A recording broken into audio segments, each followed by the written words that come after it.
What is going on, people? Welcome to Throw Down Your Questions, episode 317. I'm your host, Tony Polanco, and tonight I'm joined by Emilio Lopez. I don't like sand. It's rough, it's coarse, gets everywhere. Chris Seeley. Hey, what's up, everyone? Carlos Romero. Yo, yo, yo. Brett Murdoch. What up, people? Adam Vale. People listening can't hear that, Adam. Brody Lee t-shirt, R.I.P. All right, and Brian Manjoma. A lot of people just expose themselves as wanting to be dominated by like 8-foot women out there. Yo, I see you on Twitter. That is a fact. I'm like, okay, but just to add some context. So basically, we talked about the Resident Evil 8 trailer, right? And in it, there's some big, pale, 8-foot tall bitch, right? And dudes are thirsting because she has big titties. And I'm like, you realize she's probably going to break in half and a giant tentacle monster's going to pop out of her, right? Just like whatever Resident Evil fucking villain, but dudes are thirsting.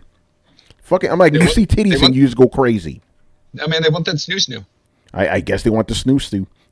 I was on Twitter. I offered up a better alternative. Like, if you have to thirst over a video game chick, can you at least thirst over Pan Am from Cyberpunk? She's not going to turn into a tentacle monster on you, and she doesn't even have cybernetic enhancements on her. Perfect.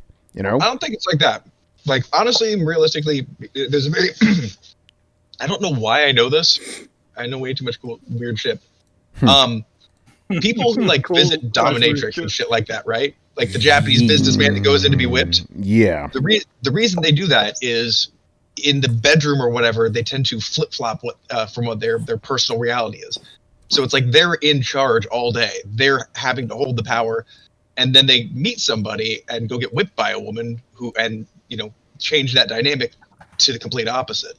It kind of makes a sort of psychological sense in that, if you are aggressive and assertive or something like that, like, I'm sure there are a lot of dudes out there that do want to be picked up and dominated because they're probably more the dominating type.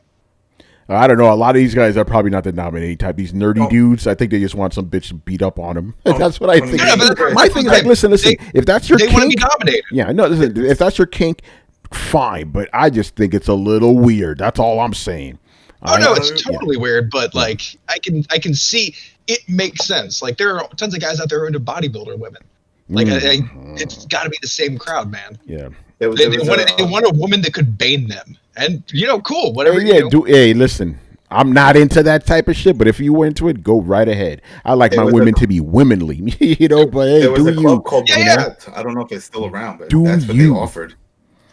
So back in the meatpacking district, if anybody's interested. Wait, so why are we talking about this? Yeah, hold on. Is this a question? Excuse me? Yeah. We're fluffing up because we didn't get that many questions tonight for some whatever reason. You figure we get a lot of questions after. In case you want to help, in case you want to, But hey, listen. The topic was still about video games. It's still related about video games. Dudes like 8-foot tall, pale women in video games. So hey, do your thing, man. I don't fucking get it though. Do your thing, man. All right, without further ado, let's get into some questions, people. You already know. All right, first up, we got Black Metal Gamer. All right, now that the Star Wars license is free from EA, what developer would you like to see make a game, and what genre and style? I was thinking Remedy can make a Sith game, or maybe the Coalition can do a New Republic Commando. So yeah, Star Wars game, developer, genre, go. Officially, it's not... Officially, it's not free from EA because EA is still going to be making Star Wars games. It just means that the landscape of Star Wars games or Lucasfilm games is a lot larger. It's at multiple studios, kind of like the way the Marvel games works. Yeah. Okay. Star Wars game, developer, genre, go. KOTOR 3, BioWare. KOTOR 3, BioWare. All right, Adam, what'd you say? Say Rockstar Games. If they could make something more like a GTA, but in Star Wars. Do they still make games? Yeah, they made Red Dead Redemption 2 years ago. And then GTA 5 like fucking 5 years before that. And then more DLC that they keep making a few weeks ago. I would say for me, I would use Rockstar, but I wouldn't want them to do a Jedi game. I want them to do a sort of like a rogue, like Han Solo sort of game where he didn't have superpowers or anything like that. Trevor in Star Wars. Put Trevor in Star Wars. That's what I want. Well, you want crazy guy in Star Wars. Exactly, that's it. It sort of has that Fifth Element vibe, you know, like he's a taxi driver around, what the fuck, the Empire and all this shit. I don't know why that made me think of this. Sucker Punch could make a badass Sith game. That would be dope. I was like a full on like you're a Sith from beginning to end. We really haven't had that story other than like side stories. No, I mean it's always usually like it's kind of an open-ended sort of gray Jedi. Like, hey, you could either go Sithy or you can either go, normal Force.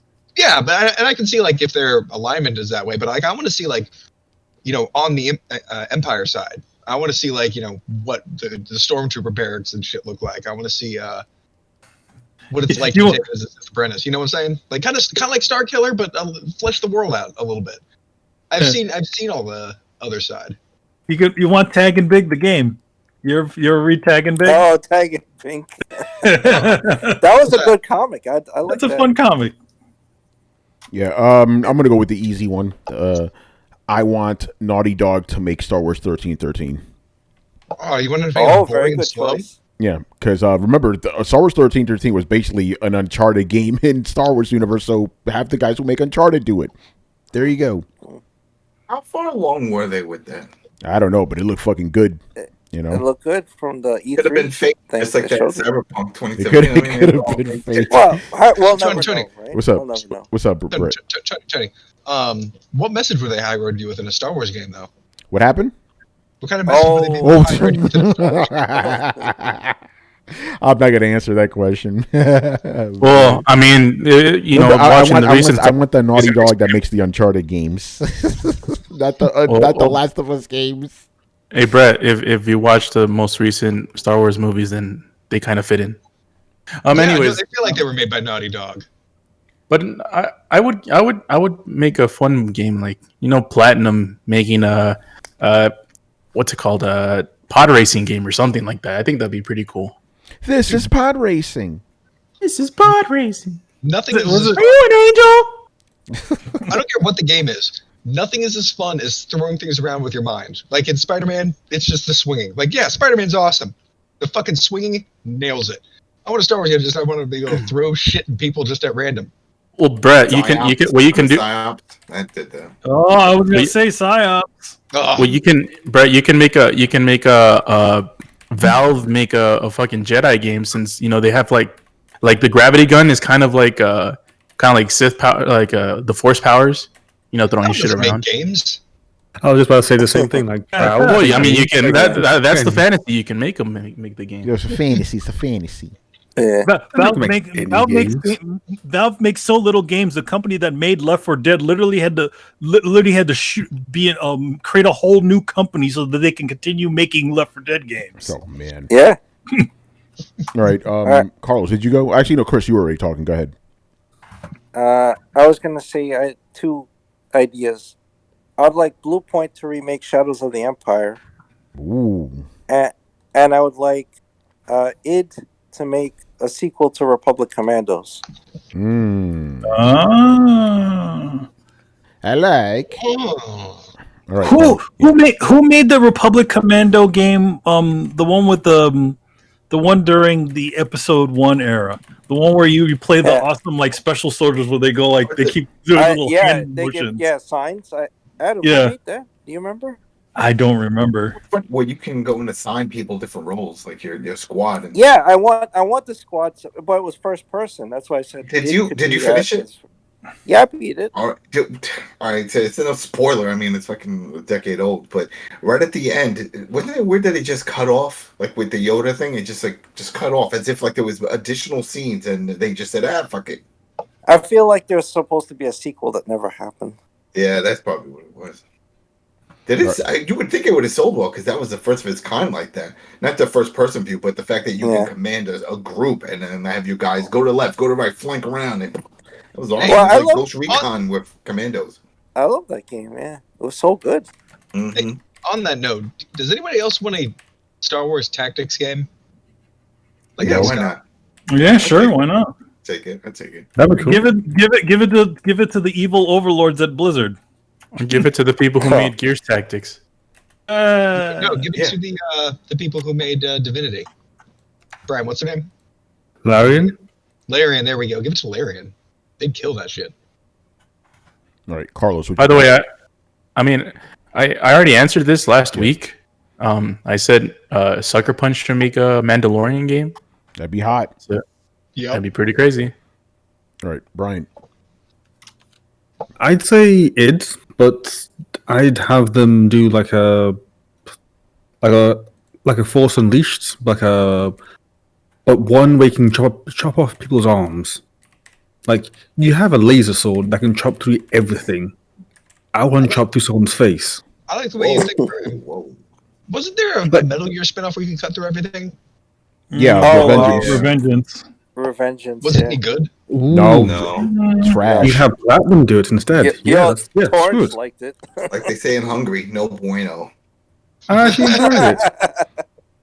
Okay, don't listen to Manny and Tony because again they are huge Metal Gear fans. So anything that's why you should listen to us. You know. Okay. See? Remember, Brian. The reason I don't like that game. The reason I don't like that game is not because it's not a stealth game. It's because it's a bad game. That's why I was hyped for the fucking game, and then I played it. I'm disappointed. It's an alright game, Brett. Okay. Yeah. Anyway, yeah, I say Platinum do it because again, laser sword cut through everything, and it can be hype as hell. So yeah. All right, cool. All right, I guess that's it for that question.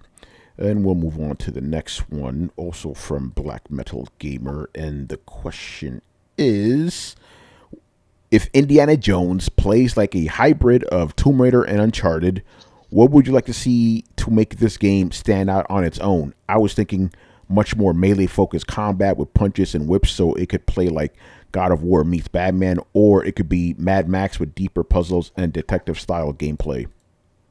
All right, so yeah, how do you make an Indiana Jones game that's not ripping off of Uncharted and Tomb Raider, which is a funny question since Tomb Raider and Uncharted are ripping off Indiana Jones? Yeah, there's not much of a difference between those two games. What happened? I mean, the one thing, yeah, the one thing about Indiana Jones is that his adventures don't actually depend so much on gunplay. If you look at an Indiana Jones film, he's rarely shooting at them. It's a fighting. It's usually he gets up on, like, he'll do a little bit of shooting here and there, or most of the time he's just punching people or whipping them. Yeah, it's also more like dodging and exploring. Honestly, I would tell you, surprise, surprise, make it kind of a Souls-like. Not the part where you're fighting giant monsters, but like the parts where you're crawling through caverns and trying to miss trap switches and everything like that. The kind of game that punishes people who just run straight forward at full speed without paying attention to the environment. Yeah, I was thinking that it's friendly though. So. I was thinking about Soulsborne, but I was thinking it should be more puzzle based. Indiana Jones gets into some action, don't get me wrong, but he doesn't get into as much action as Lara Croft or Nathan Drake. He is not. He's not killing entire villages worth of people and shit.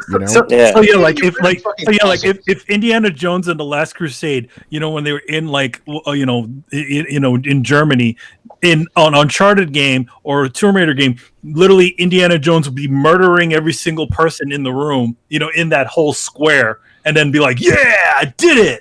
And then shoot a lot of people. Yeah. He doesn't. He's not really a shooter like that. So yeah, I think a more puzzle-based game would work. What kind of puzzles though? Like puzzles. You just named them hazardous. You just named them right now yourself, bro. No, like Brett, I'm agreeing with you. Yeah, like none of that mid-90s kind of fucking like. Turn this cipher to this until all the things like fuck those things. No, you had the death traps. Puzzles around. No, you had the death traps in Last Crusade, like the thing that cut your head off, like the penitent man test, where he figured out how to roll past the blades or cut your head off. Yeah. And in Raiders, you had the snake room. The snakes were pouring in, and he had to figure out how to get out. So there should be death traps, right? That you figure out death trap stuff. puzzles. There you go. And yeah, he needs to do more old school archaeology where he has his notebook and you're filling in like details, like you find something and he's like, all right, I know where. And then it's like to progress in the game, it should be you have to figure out as a player where's the next place in the world to go to get the thing, right? Like it shouldn't just be like, all right, like Lara Croft. Oh, I know the thing's over there. I'm just going to shoot my way over there and climb up and and nearly die and get the thing. No, Like Days you Gone, should figure it out. Dude, Yeah, yeah, and you you could after you're playing.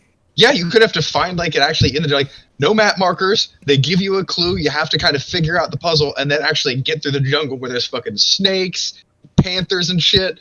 Like just getting to the thing should be dangerous. You don't just wander through the fucking jungle. You have to figure it out and then make a point. And if it's not there, you can't just wander through the jungle until you find it. And you could put some stealth stuff in there, like they had that in Last Crusade also, when he went in the Italian library and he had to figure out where the seal was and he broke the floor. Remember, he had to wait till the guy was he had to look all the way up and see the X. Yeah. So you need mechanics like that to make it interesting. It's not boring, right? You do some stealth, you do some you have to figure shit out, and then it's like, okay, now I know I have to fly to Damascus now to find this other thing, and you get the map and the music. Does anybody know the direction that they were going to go in with the new film, like a family type thing, because it's Disney Plus, or were they going to just try to stick to the older audience that followed the franchise? Because that would be a big factor into the game. Is the game going to be with all these creative ideas, or is it just going to be like, hey, you're Indiana Jones, you got a whip and a gun, and you run around and you shoot shit? Because I mean, it is the same studio that did the Wolfenstein. So, no, man, make it standalone. Like Indiana Jones had lots of adventures. It's kind of like James Bond. Like you don't have to have the movie rely on the TV show. That never works out. Also, I want to say this: put in some fucking Hitman mechanics, where you're going through the party, disguising yourself, trying to figure out, or steal some shit. Like there could be a lot of good opportunities in that, man. Yeah, they could do a lot of stuff. By the way, we all know realistically it's just going to be an Uncharted game, But this is what we want to have. They're going to go the easy route. It's just going to be Indiana Jones running around shooting a bunch of motherfuckers. I like how they just, when they couldn't do anything else with Uncharted, they sold the rights to it to somebody who's going to make a terrible, terrible thing, and then went, okay, we're just doing Indiana Jones now. It's crazy. All right, that was easy enough. Maybe it was that Microsoft got the rights and it was like, all right, well, we got all these studios. Who do we want to assign it to? And then they just picked them. They're like, all right, here, you guys have nothing else going on, right? That Wolfenstein, we're gonna put that on ice for a little bit because whatever. That's a no-brainer, though. The thing about it is, it's like it's Ubisoft and it's the guys that did Wolfenstein, right? No, the Ubisoft, is doing the other one. The massive Entertainment are doing that other one. And then it's Indiana Jones. Oh yeah, the Indiana Jones is a Bethesda one then. Yeah, that's that's they got Machine Games. Yeah, Machine Games. Machine Games is doing that one. They did the Wolfenstein series. I have a question. Uh-oh. Does it make sense for an Indiana Jones game to be as heavily or even close to being in the same room as a shooter type game as Uncharted and Tomb Raider are? We just said it shouldn't be that, Because if everyone is expecting it to be, because Uncharted as a game, it's just a pure shooter. Yeah, like it has some platforming, it has the set pieces, but it's the shooter game. Yeah, no, that's what I'm saying. That's what we're saying. Don't make it a shooter game. You have some shooting in there, but don't make that emphasis. And I should say, when you get into a shootout with somebody, it should not be 50 guys at once. It should be 1 or 2 guys, and it takes a long time to actually line up a shot and kill them. It should be an event, Hold on. And I know that this doesn't happen all that much in the Indiana Jones franchise, but one of the things you automatically think about when you think Indiana Jones is shoot Nazis. No, the thing is, I think punch Nazis. He doesn't shoot Nazis. He punches them. Punching and whipping Nazis. That's what I think of. Yeah. I don't think shooting. I can see that, but there still should be the pistol there. We're not saying don't have the pistol. I'm just saying don't have that. We're saying don't make that be the main combat thing. Yeah, it's very rare. It's rare when Indiana Jones ever really pulls out his gun. For the most part, he's mostly punching people. Yeah. It's ironic that it's because one of the most iconic shots is when he shoots the dude next to the plane, because he doesn't shoot that much. Yeah, exactly. He rarely uses the gun. There's a whole scene there. No, Brett. That's what Carlos is saying. That's so iconic because he doesn't do that often.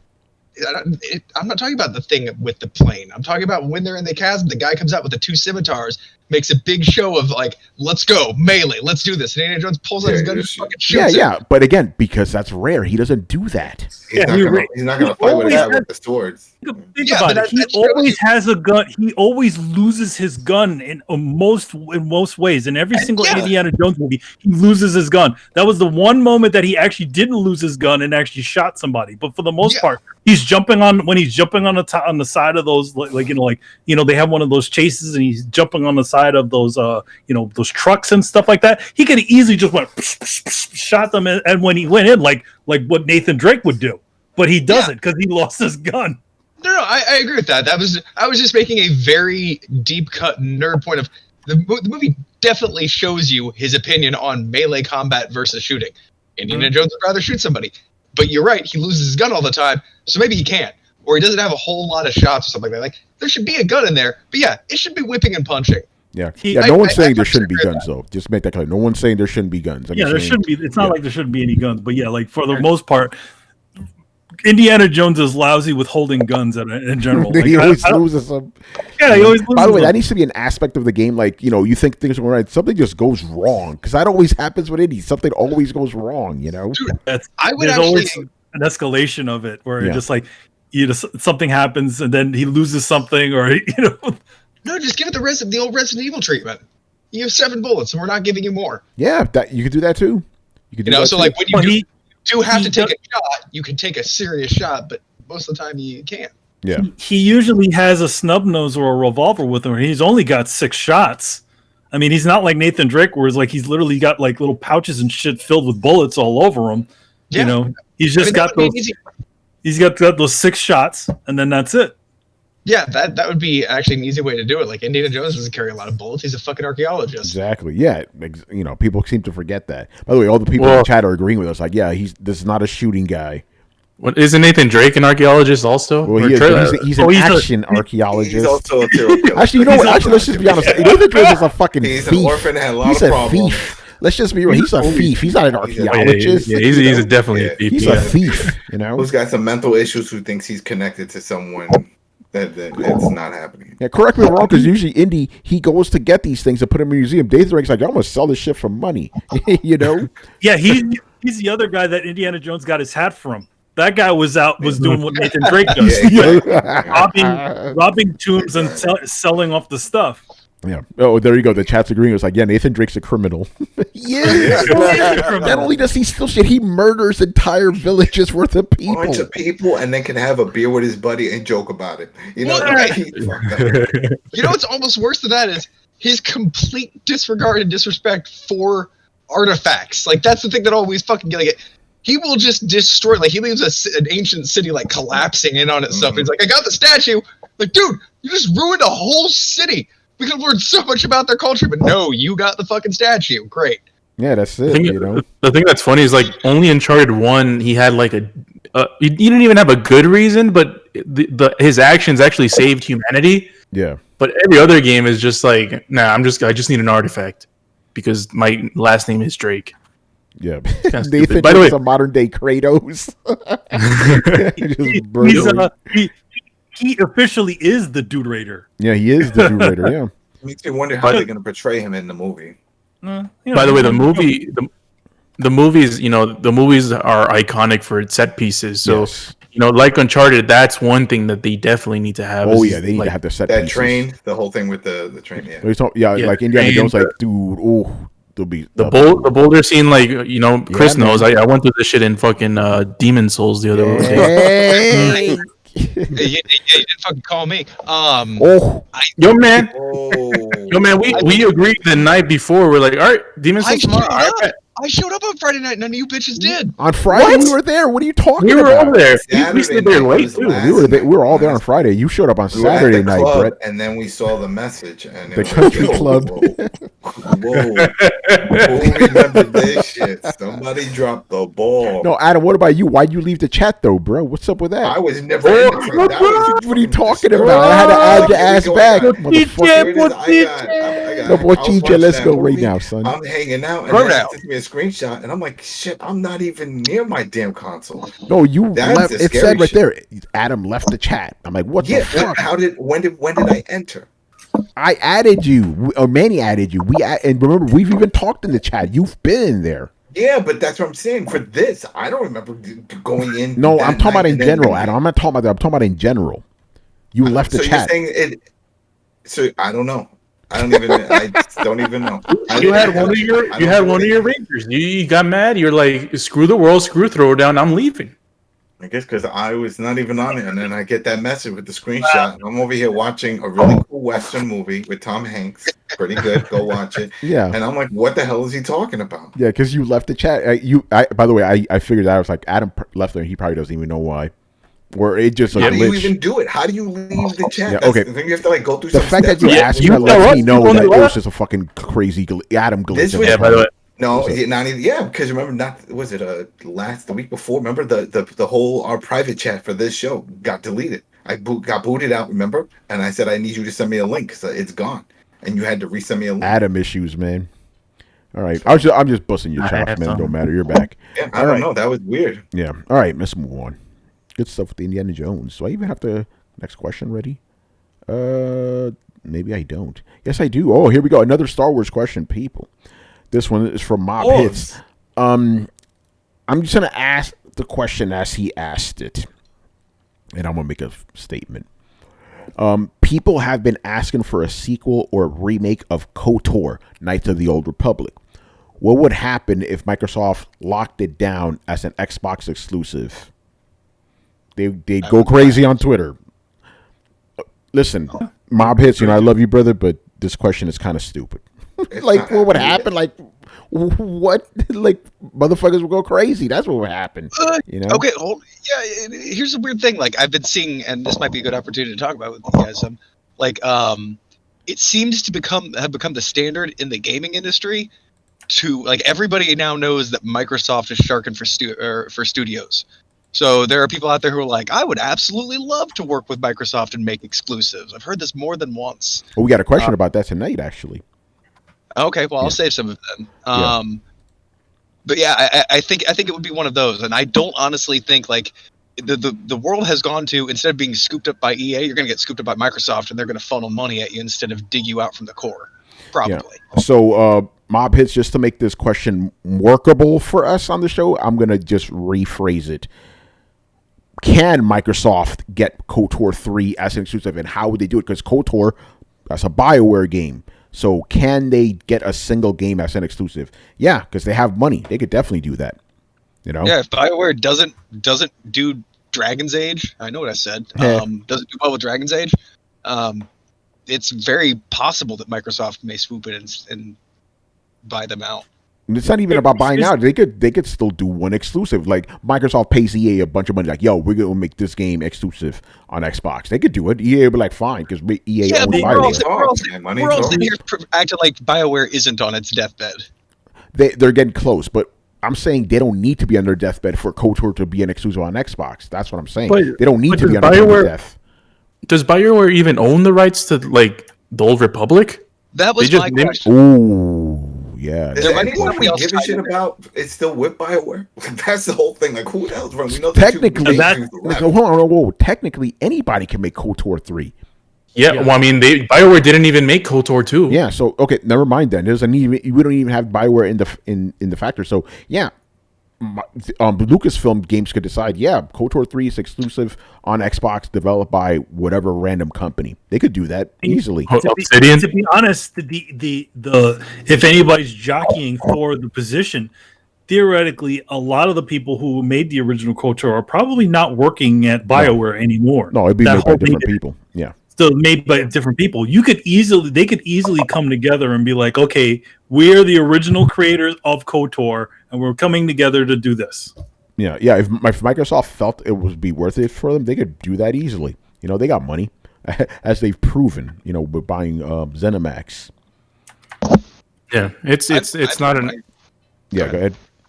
It's not a. It doesn't take, like, the good heart of EA or of Disney to want to give an exclusive to one company. It's money who talks, and Microsoft has the money to buy freaking a lot of that shit, so they can do it. It's just, how much is the price, and are they willing to get up to that? Yeah. Brett, what were you saying? And by the way, don't make a KOTOR 3, make a KOTOR 1 again. Yeah, right.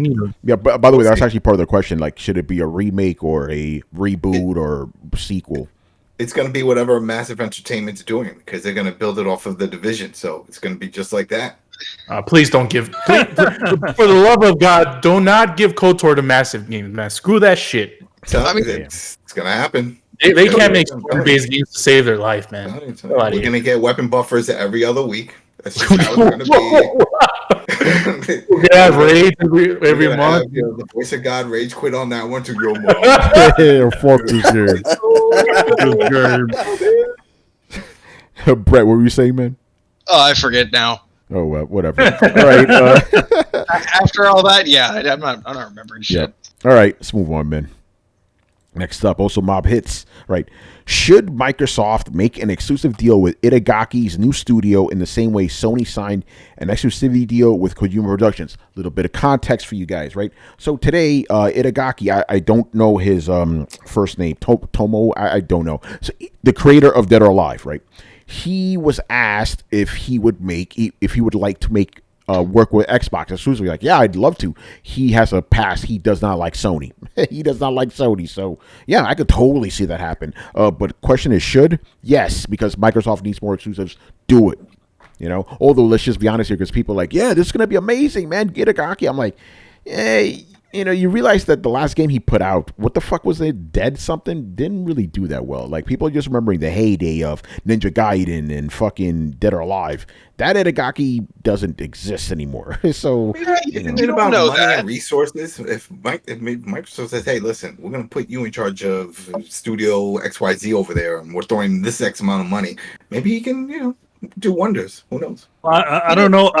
It's just like David Jaffe, once you've already reached the pinnacle of good game creation, I don't know if it's probably very difficult to get back there. And he hadn't done anything in a while.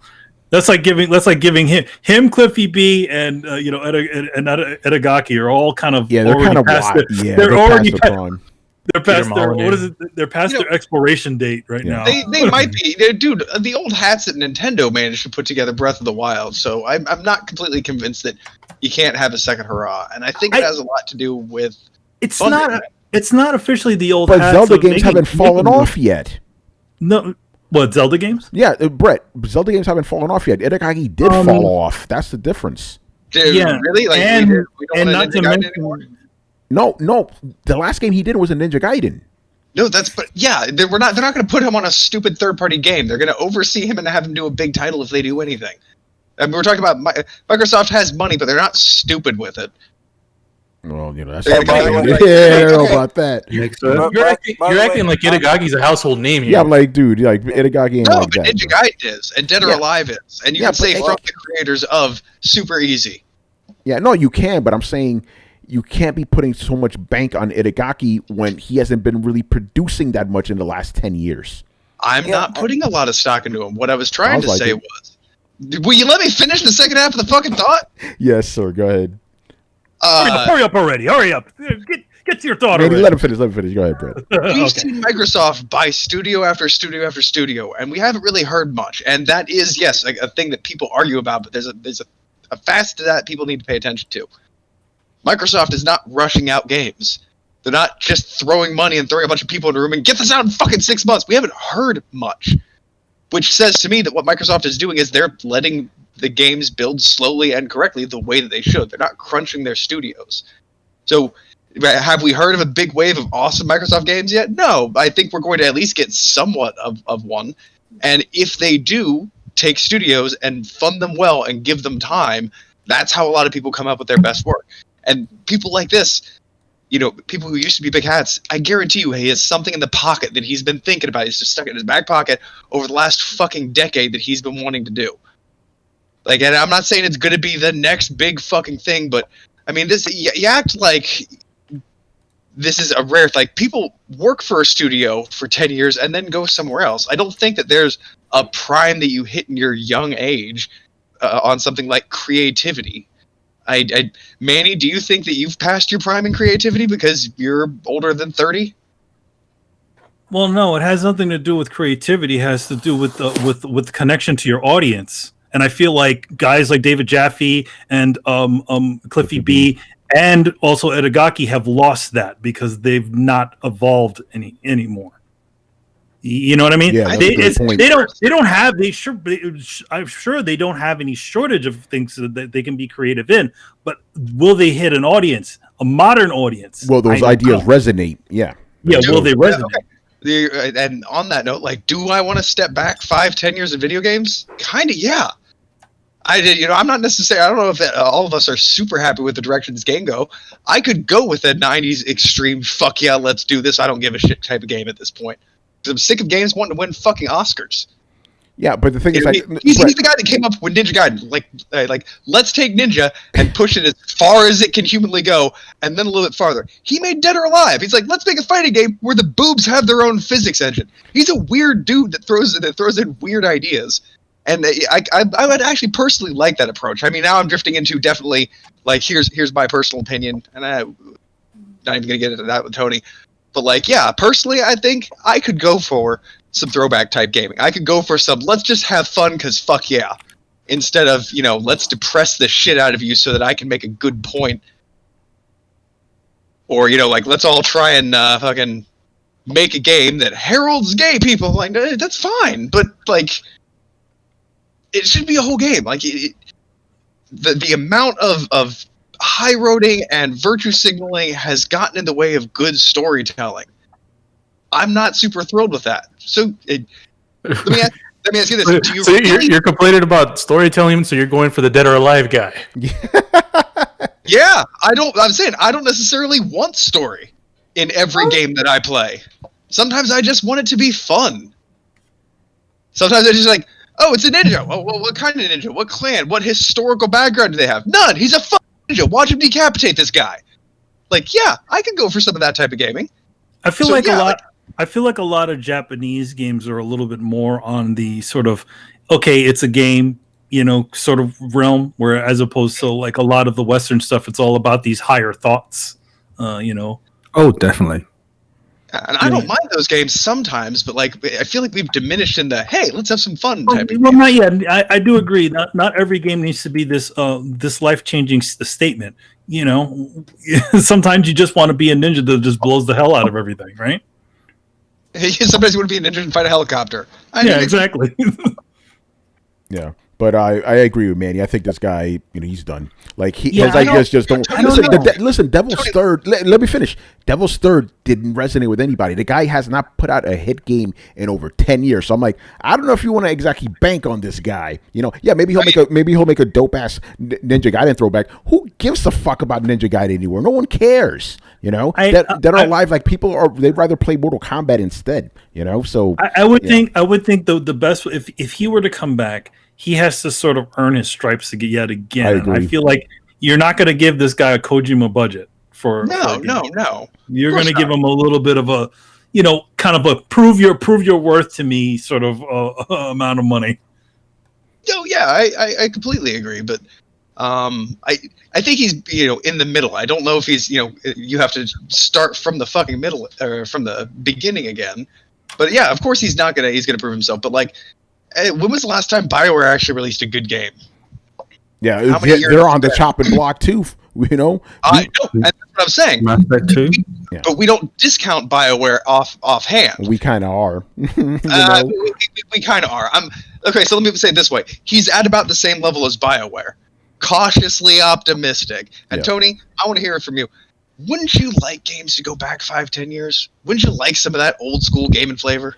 I would like entertainment. Here's the thing: I would like entertainment in general to go back to the way things were, but that's not realistic. So it doesn't matter what I like; it's not going that way. That's just how it is. So I'll just pick. I'll just pick whatever new shit is there that still is good. Getting a little bit less of that, but I can't roll back time. That shit's done. When it comes to developers, they need to make games that are relevant for modern audiences, man. It's like, yeah, if you want to do a cool throwback game, it's cool. Just be aware you're not going to make a lot of money doing that type of shit. But okay, but you can drift away. Look at Dark Souls, right? Like we drifted away from the idea of having to be good at a game and difficulty so completely that finally somebody said, "Hey, remember this about video games?" and it became a thing, and it surged and been popularized in the whole industry again. Like that, there have been enough of these things that I can't discount old hats, because I want to be the same as you. I want to be like, man, you had your one good idea, you captured lightning in a bottle, now you're trying to do it twice, and it's just kind of sad. But I'm not saying it's sad. I'm just saying it may not work. That's all I'm saying. Yeah. Maybe I was a bit more critical than you, but I've seen stuff come back, so I can't be. Okay, so yeah, that's Bioware. Can I give my 2 cents on that? Sure. I, by the way, I should just make clear, I'm not against Itagaki coming back. I'm not against him being exclusive of Microsoft. I'm just saying this guy hasn't really been producing for the last 10 years. That's all I'm saying. Yeah, so don't put those many eggs on his basket. That's all I'm saying. He hasn't delivered. Mm-hmm. But I like the conversation about should we bring games back 5 years ago or the way things were in the past. And I'm like, and this is to quote Tony, this is my opinion. So I'm going to stop saying that shit, by the way. If you don't like my opinion, fuck you. You know, or anyway, or at least understand it's my opinion.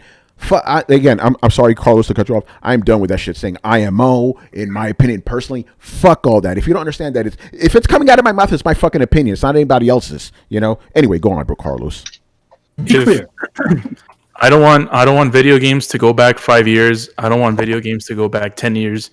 If all they want to do is go back the way they were 10 years ago, then I don't want to be part of gaming. If they're going to the future, and the future is something that I don't like, which is something that's kind of like a consensus here, then I don't want a game. So to me, it's like video games is either progressing as a medium and getting better all the time, or it's not. It's either trying to rely on nostalgia and go through old tropes that we've been through and we dealt with, or it's something completely different. And Fortnite is everywhere. You know, if any of those things happen, I don't want a game. It's everywhere because it's just absorbing everything around it. It's putting Star Wars stuff. It's putting Marvel stuff. It's throwing all these other things. John Wick. It's throwing all the other things around it into it, and it's bringing in those audiences and what people like. Games normally don't do that. Usually they're in their own bubble and they're creating their own characters. Yeah. All right. So Itagaki, yeah, go for it, dude. Be Xbox exclusive then, and go for it, man. I'm not against it. Microsoft needs more exclusive. Go for it. Yeah, if they're willing to give you some money, sure, why not? Yeah, and he has history, right? Ninja Gaiden was exclusive for a while, and Xbox Dead or Alive was the exclusive. It has the history. He doesn't like Sony, so yeah, go for it, dude. Do your thing. I'm sure he doesn't like Sony even more now. Right, man. All right, people, let's move on. That was a good conversation. All right, this is from Bodega Cat. There's actually an alias for a friend of ours, but that is a great name. It is a fantastic name. I like this person from New York. No, his person actually is not from New York. All I'm going to say is one thing, Carlos, and you'll know who it is. Listen. Listen. It's that person, you know. Okay. Okay, his first question is, are cheat codes still a thing? If so, then why? Do they diminish the value of a game? No, you don't have to question, bro. And then, there's still a game. Yeah, go ahead, Brian. You can answer first. GTA 5 still has cheat codes, right? Yes, they do. Yeah. Again, it's definitely nowhere near as it used to be because, dear Lord, but cheat codes exist in some places. Just you won't see it that often. And do they still have a place? Yeah, like they don't affect you. They just how people want to play games. And usually, games that still have usable cheat codes, they'll disable trophies, so you can't cheat. Yeah. Mm-hmm. Hey, you know what, Brian? God of War had cheat codes. Remember, God of War 3, I believe, had a bunch of cheat codes, but they disable your trophies. So there you go. New Uncharted does it as well. Yeah, you can do slow mo and you can do all that stuff. But yeah, I think we could all agree they don't diminish games. You know. No. I feel like this is a good question for hip hop. Yeah, and it's funny because this he's person not knows using cheat hip-hop. codes. What he's doing is something else. But of course, none of us are for cheat codes or hacking when you're online. That's a whole other ball game right there. Like we don't condone that shit. I mean, I played a game recently and I used cheat codes and I had fun. You hacked though, like you did in Halo back in the day, man. No, I just I'm summoned calling your Chris. ass out, man. Hey, I was there too. I was the other half of the cheat code. You know. That's right. Yeah. He's like, I don't think about you. Yeah. Yeah, Chris, you've grown to Dragon Ball Z level strength. Yeah. He got a guided tour of Boletaria. Carlos. I got to see all the good sites. Oh man. Nothing against cheat codes here, and they do still have a place. Although, let's just be honest, a lot of cheat codes have just morphed into something else. They're called DLC. They make you pay for them now. You know. Well, we're forgetting. By the way, wait, we're forgetting what now? God damn it. We're forgetting the other aspect of it. Like, not every cheat code is God mode or unlimited bullets. Some of them are like big head mode kind of thing. Like, they're the ones that are goofy. That's fun. I fucking love those. You know what? Now that I think about it, some of them don't even disable anything. Because I remember the Uncharted when you did the slow mo, and that would help if you're trying to do a perfect fight with the sword battle. Oh, and it didn't turn it on. Uncharted 3 didn't disable them. Chris, what happened? Wait, doesn't Doom Eternal? Can't you unlock cheats in there? Yeah, that has cheat codes. That game came out last year, so they're still around. They're still around. You know. All right, I like that question.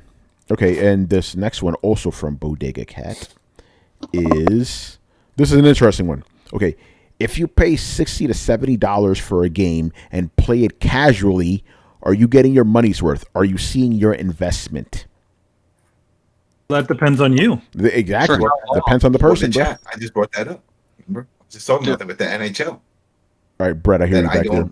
As a casual, it's like Adam, you go first, and then Brett could go after you. Because I just talked about it with the guys right before we went live. Because the NHL 21, there was a NHL 94 rewind that they released, and it's cool, but it's like $10. I was like, all right, but then they blocked that out on a PSN store, and they were like, no, you have to get the NHL 21 plus this, and that's half the price, $30-something, still a bundle. Anyway, the whole point is I didn't see the value in paying that much because I'm a casual for hockey, and I think that would be too much.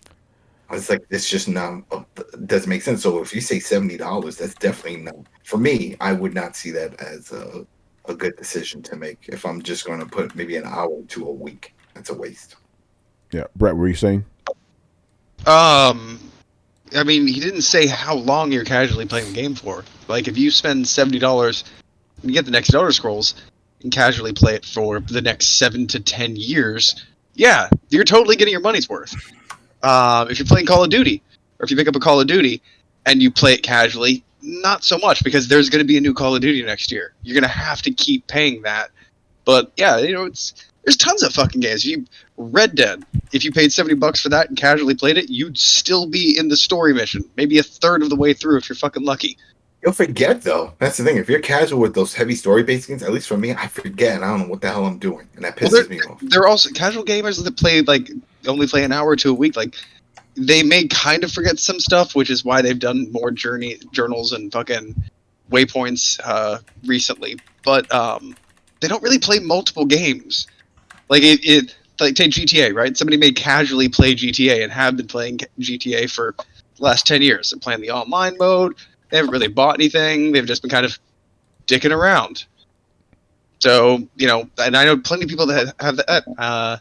They've bought GTA 4 times and still think the money has been a quality investment.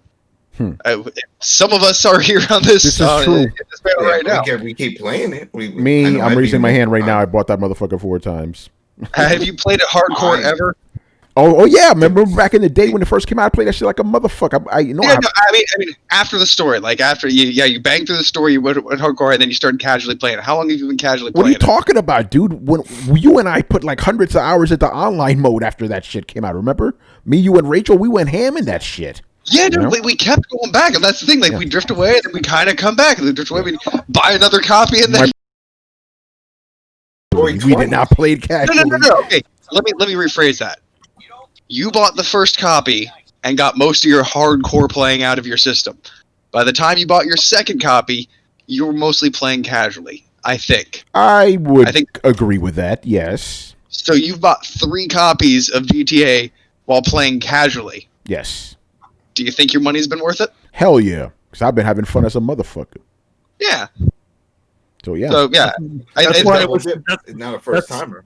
That's why I would say it sort of depends on the person. Actually, Brett, I bought it on PC, never touched it. Never played it on PC. I just bought it to buy it. It was on sale. I'm like, fucking buy it, you know?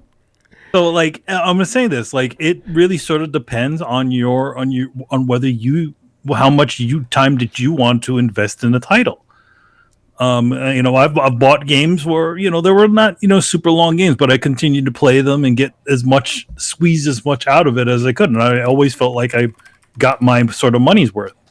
So, I mean, for me, if it's a game that I like, I'll continue to keep playing it until I've achieved every single thing in it. And if I really like it, I'll get the platinum. So I feel like for each person, it's a bit different. Yeah, I would actually. Go ahead, man. Can I put it the other way? Yeah. I actually think people, when you hardcore play games, that you get less value for your money, because you'll swallow a whole title, 12 to 24 hour title, in a few days. You're doing $60 worth of entertainment every few days. Then you start being like, this shit costs way too goddamn much money. But when you casually play a longer game, or even just casually play and stretch a regular pace game, you get a whole month out of the thing. For me, it's interesting because I would say I casually play games, because if you see for a lot of the titles that I've played, it took me a while to finish off God of War. It took me a while to finish off Nier Automata, but at the same time, I got every single, well, at least for Nier and most of God of War, I got everything that I could get out of that game in that months or few months of time. Yeah, for me, I don't equate time spent with value at all. It's like the time, like basically, did I enjoy myself? And if I enjoyed myself, it doesn't matter if the game was 4 hours or 60 hours. Like if I enjoyed the game, if it's 4 hours, if I only got 4 hours out of it, like $60, yeah, that's worth it to me. So I don't really equate it like that. Like I've done that, Brett. I've knocked out a game in a weekend. I'm like, 15 hours. I'm like, yeah, that was fucking satisfying. 15 hours, I'm done. $60, perfect. Yeah, 15 hours for $60 still is not a bad hour to dollar ratio. Yeah. But again, I don't really judge it like that, because $60, no, I'm not fucking rich, but it's not that much fucking money, But with a game, it's like if these guys if it costs them like $50 million to make a game and I'm only spending 60, that's not too bad, But yeah, like Manny said, it comes down to the individual, at the end of the day. By the way, we're all in agreement, right? Casual gamer is a person that plays like one hour or two a week, right? That's casual, basically. Yeah. But the majority of people are casual. Yeah, the vast majority of them. We're the exception. We see it all the time. When it's like, level 3 and it's ultra rare for the trophy. It's like, why? That's level. What the hell's going on here with popular games? Mm-hmm. We see that all the time. A report was put out. I know this was a few years ago, but 25% of people who buy games beat them. 25%. Yeah. And Adam, you see it with the trophies. Like the first trophy will be like 90%. Everybody gets it, but the completion trophy, very rare. Yeah. Very rare. Yeah. I found some out about that actually. I am not the only one that steers away from video games more and more as they reach the end. Yeah, what was it? There was that is something that happens with people. Yeah, it was in the what was it, WWE 2K19, and there's one trophy like win 50 matches, and I got that one. It was like ultra rare, and this was years after. I'm like, wow, you couldn't even do 50 damn matches? Are you kidding me? Casuals, man. Yeah, they just buy it just to have it, and that's it. But then you have those other guys like Big Mike. Got to shout out Big Mike, where he gets like no trophies, but he'll put hundreds of hours into the online of a game. So you know what I'm saying? So you can't really, so you can't really track his progress like that. And my FIFA's like that. I have 0 trophies, and it says I had like 68 hours in it. Well, and here's the thing too. Like there's a kind of ratio. Like the bigger a game gets, and like the more online component fucking around you can do, the less trophies you tend to get because it's daunting. Like I will never trophy hunt. Anyway, but I would absolutely never say in like Fallout 76 or Elder Scrolls Online or something like that, because there's too much. Like at a certain point, you just have to let all the side quests and all the completionist stuff. Just need to let it all go. Yeah, and not even try to get track. Just like chapter 1, chapter 2, chapter 3. It's just play the shit. Don't even search. Just play it. Oh yeah. Well, I mean, if you're talking about like the basic things, like you guys get along the main story, like you guys are.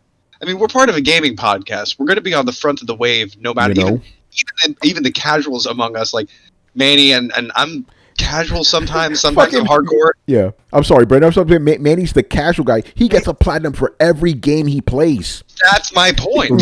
So he's not casual, but it's a weird sort of dichotomy because I play games like the way I sort of played them when I was younger, where you got one game and you played it for as long until you were sort of done with it, especially if you liked it. Yeah. So, but the thing is, it's extended. Yeah, because it takes longer. But Brett, your whole point is like even the most casual of us is still light years more hardcore than the actual casual person. Yep, that's what I was trying to go for. Yeah. By the way, that's what I love about me and Brett's interactions. Like he'll say something for like 5 minutes, and I can say this exact same thing in one sentence. Hey, I take the scenic route. Yeah, exactly. No, that's good. We like the scenic route here, man. We like it. Don't do that in your reviews. We're like, all right, this is a blah blah blah game. Yeah. Whack. Adam, I would love to do that, bro. Like, I think I've joked about this on Twitter. I'm like, my game review, and it'll be, I'll be like, and I like wrote a giant paragraph just to, for illustrate. This is my game review. This is me on Twitter. Game sucks.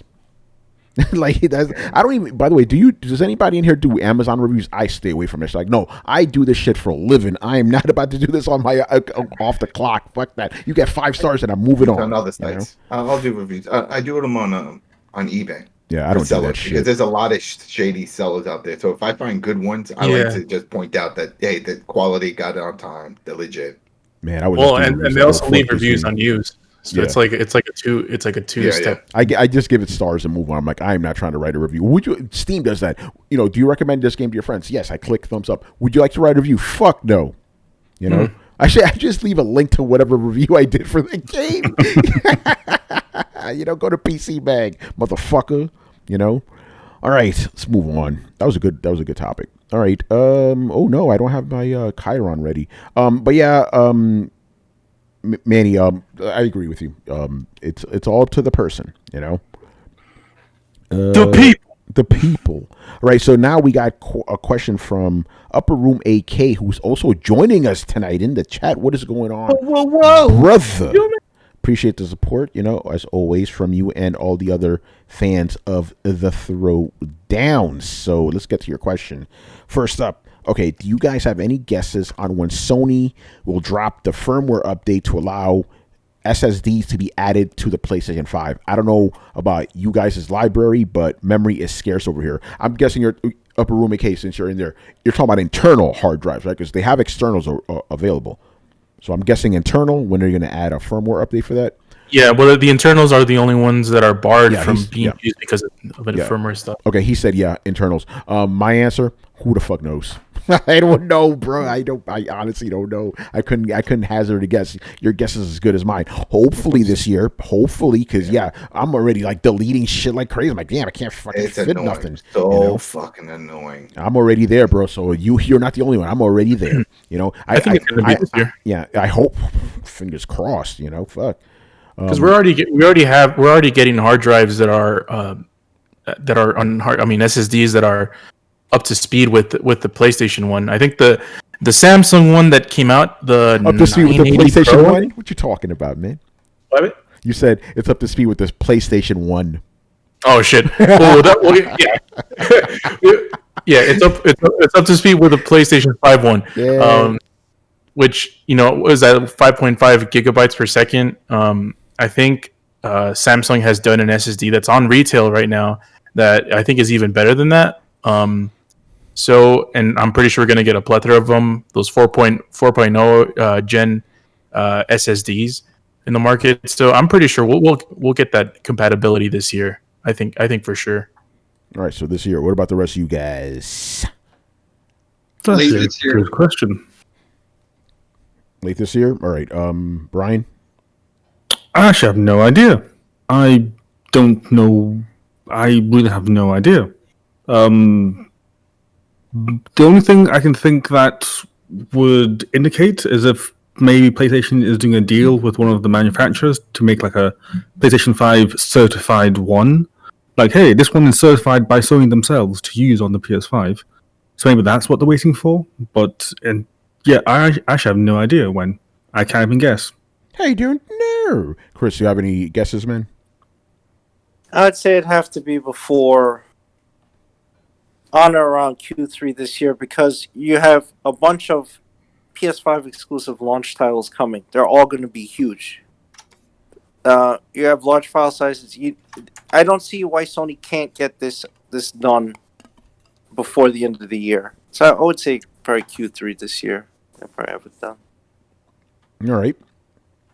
Shit, my external drive is already almost full.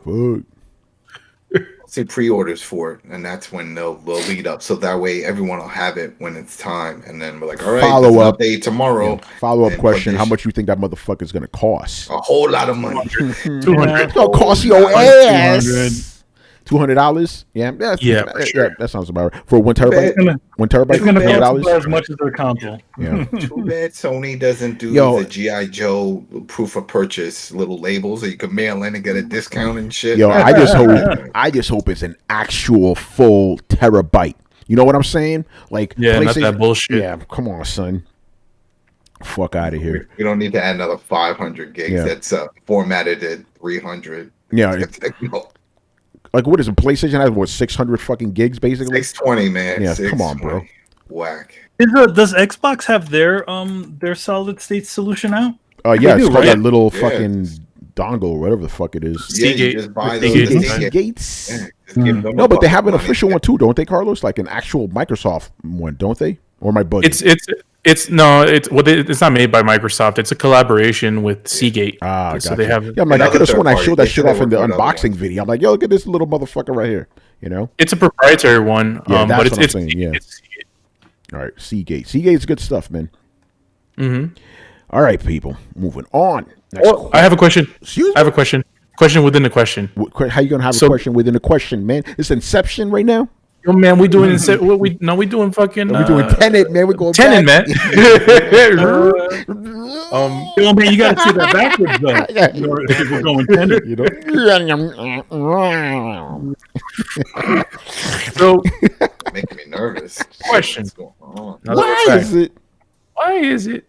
So let's say it's $220. Yeah. A 1 terabyte PlayStation 5 SSD, excluding Manny for obvious reasons.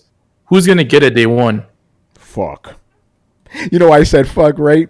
Because I'm buying that motherfucker. I have no choice. I have no choice. Did you order? I have no choice. I don't either, man. Fuck. I mean, you too. No, Adam. That's what I'm saying. That's why I said fuck. Because you know I'm buying that shit. TVs. You know what? We have to do it. We have to do it. What the fuck was that? Who's using PS5? It's Brett, right? That's not me. It's gotta be Chris. I'm working. It's gotta be Chris. It's me. I love everybody just shut up to hear that. Wait, hold on a second. All right. So Adam, and Carlos were doing that day one. What about the rest of you guys? No choice. No choice. Yeah. Yeah, they got you too, Brett. Right? Everybody's like, see? Yeah. They got Brett too. They got everyone by the balls, man. Chris, you too, man? Yeah. I would just like to see a 2 terabyte and a 4 terabyte. We never. I love the reluctance. Almost like, yeah, fuck. Guess we're buying this thing, bruh. Yo, Adam, if they do a 4 terabyte one, that's just gonna cost more than the fucking console. I know, but that's why. Yeah. 4 terabyte would be like 400. Yeah, it'd be more than the PS5, like easily. Yeah, I know. Just get a PC at that point, man. Yeah, at least another one. At least a full 1 terabyte, because we didn't even get that. So if we can get a full 1 terabyte, that should be fine for a while. For the first year and a half. Yeah. Here's the problem. Here's the problem, because I'm sure there's some people, they're not in this room, but there's some other people like, there's not even that many PS5 exclusive games that fill up. What are you doing? It's not that. It's that you want to see all these games that are getting the patches, like you said, Tony. The whole thing with the Division 2 February, that's getting one of them. We got the Yakuza Like a Dragon that's coming in March. The official, those things start piling up quick. When all these other games that were on the PS4 start getting that PS5 treatment, you want to play it on the solid state, and then they start filling up, and these files aren't smaller, they're getting bigger. So that space goes real quick. Yo, man, I thought things were supposed to get smaller. Huh? What about that? Now we're going back. No, We're going back, they man. tricked you. It's the compression technique that they're using. The file downloads faster, so it is smaller. But then once it gets into your drive, when it uncompresses, it's the same fucking copying 50, 60, shit. 80 gigs. Yeah. No, you're right about that, man. You know, like whenever Cyberpunk updates, right? Like the PC version, the update will be like a gig or two at most. The fucking PlayStation wants 17 gigs. Like Jesus Christ for the same fucking update. You know. You know what it is they're doing, right? For the PlayStation, for PC version, they're literally just giving you the update. The other version is them essentially just you're re-downloading the whole fucking game again. Yeah, or a good chunk of it. That's a fact. Mm-hmm. That's a fact. Yeah, So it's like I 100 have, fucking gigs for this game, man. I have Demon Souls, GTA 5, Valhalla, Black Ops Cold War, Miles Morales, Spider-Man Remastered, Bugsnax, and Playroom, and that shit's just my SSD is pretty much taken. I was about to say, damn, man, you got a 2 terabyte now, motherfucker. How you get so many games, man? Yo, man, you can just delete half of those because you're not gonna ever play Yo, them. Carlos, Bugsnax getting rid of that shit. Well, no, you should. Well, you should have said you could delete half of them because you already played half of them. That is true. That's right. You know. Yo, Carlos, where's chess? Chess is on the PC Master Race. Mm-hmm. But the thing that I should do right now, that shit with ray tracing, you know. I should transfer GTA 5 to my freaking external because remember when we got that thing, we're like, let's try it in the internal, see how fast it is. That shit ain't that much fast. I mean, it's fast. Yeah, but I did that. I put it back on. I'm about to put it on external too. It's like, bruh. Yeah. When we played, it went. And fucking Destiny 2, man. The only reason I still have it is because I want to look at the 120 frames. You know, it's the only game I have that does that shit. It's so good. When it hits your fingertips, it's so good. Yeah. The tessellations, the tessellation, teraflops, 2 CUDA cores, 3.6 processor. I'm telling you, every single one of those PC terms, I hear it in Jagon's head because he's the first guy I heard those terms from. You know? Yeah. Every single one of them. I never heard about any of that shit before Jagon. You know, teraflops, processor. You know, I'm like, what the fuck? CUDA cores. Oh god. I'm gonna quit the industry. Does that mean he was ahead of his time? He was. Yeah, he was so ahead of his time. He bought a $12,000 fucking PC that didn't have fans inside, so he had to put like, fuck. Jagon's crazy. To open the case and put an actual fan. So you guys who don't know, just a quick story. So Jagon was this guy who always frequented the War Zone, where the podcast where most of where that was the genesis of Throwdown. Anyway, so this dude spent $12,000, not $1,200, by the way, not $1,200, $12,000. That's 3 zeros on a gaming PC, and he didn't think to have fucking fans installed. So what we had to do is he had to open the side of his PC up and have a regular fan just blasting air into it. And this motherfucker lives in a desert, you know? It's like, crazy. Fuck. It's crazy. Are you sure that it wasn't that he didn't have fans? I'm sure that the stupid thing just ran so friggin' hot that he couldn't. Because he had 4 graphics cards. 4. Yeah, it kept overheating. And what he did, his solution was open the case and put his fan, like his house fan, on right next to it, so he can put my fan next to it to cool it down. It's respectful, man. He left the industry. And he never came back. That dude always sounded like he was on the verge of a breakdown, man. Like, tall head, so let me tell you. Oh, man, Jagon. All right, man. Hey, Jagon, he likes to play with dragons. Yo, you old school Warzone guys, you already know, man. All right, let's move on, man. This is also from Upper Roommate K. All right, what company do you guys think would be best suited to drop a next-gen only MMO? Brett? Fuck that. Actually, this question is interesting because I'm like, so next-gen, that means it's a console MMO then? Honestly? Yes. I already know where you're going with this, Brett. Go ahead. Bethesda. Oh, Bethesda. There we go. Wait, yeah. wait. They already have one, don't they? That's what they have experience in MMOs. Yeah. You don't fucking let somebody. Here's a cardinal rule: never play somebody's first MMO. It's gonna be fucking terrible. Yeah. Because they do have Elder Scrolls Onlines. They have experience. Well, they had the whole gamut, man. Like they go from like Elder Scrolls, the game, which is a personal experience that branches off and accommodates an open play style, and they do that Fallout 76, which is not only functional but pretty good now. Where it's kind of in my opinion, the best kind of hybrid. And then they have Elder Scrolls Online, which is pretty close to a traditional MMO that's been well adapted to a console. So they've already run the gamut. They have the tools to do it. All right, there you go. New MMO or or just? Oh, okay. Next gen MMO. That's what I'm saying. Because I was gonna say the ones that are gonna release an MMO are probably gonna be like Square. That was gonna be my other cop-out answer. I guess Square Enix, because they already been doing that. Yeah, they're gonna put Realm Reborn on everything. Yeah. So Bethesda, Square Enix. What about? So go ahead. Final Fantasy 18, maybe. Yeah. There you go. Usually an even number. So yeah. No, it is actually 11 and was a MMO. 11 and 17 will be the next one. Oh, okay. Because 11 was an MMO, so it was. My answer would be Pearl Abyss, the makers of Black Desert, and the ones making Black, or the other one that starts with Black. The other black one. Why gotta be black though, Brian? Why gotta be black? I have so many jokes, but I can't make them. If this was thrown down from 5 years ago, man, shit. Yeah, I think Pearl Abyss, because I think they have a decent enough pedigree, and I think they can work well, because the Black Desert Online, it was targeted for PCs first, and then put on consoles, so I'm sure that they can follow the same ethos, and just say, okay, cool, next-gen MMO is only on next-gen consoles. Oh, current-gen consoles. So, yeah. There you go. All right, what about the rest of you guys?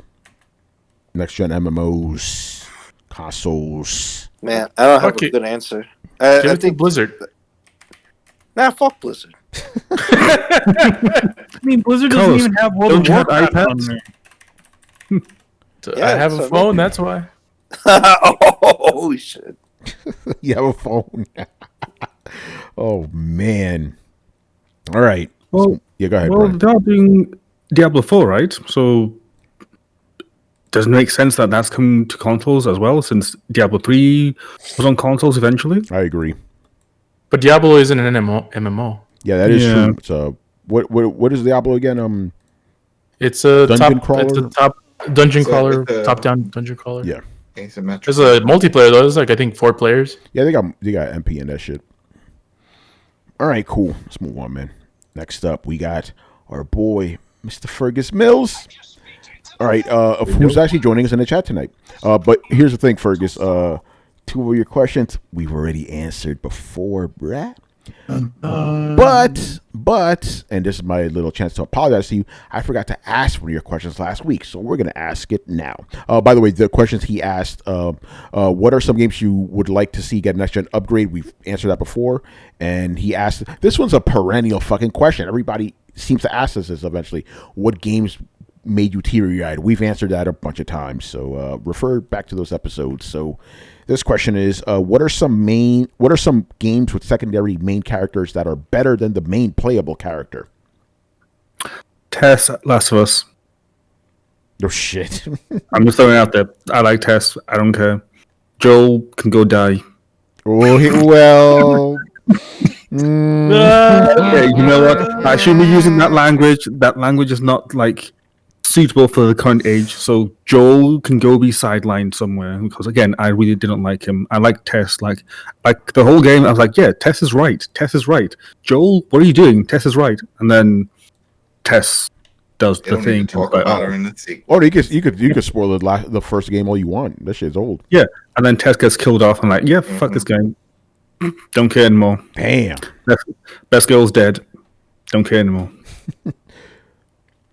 All right, what about the rest of you guys? Secondary character you like better than the main character?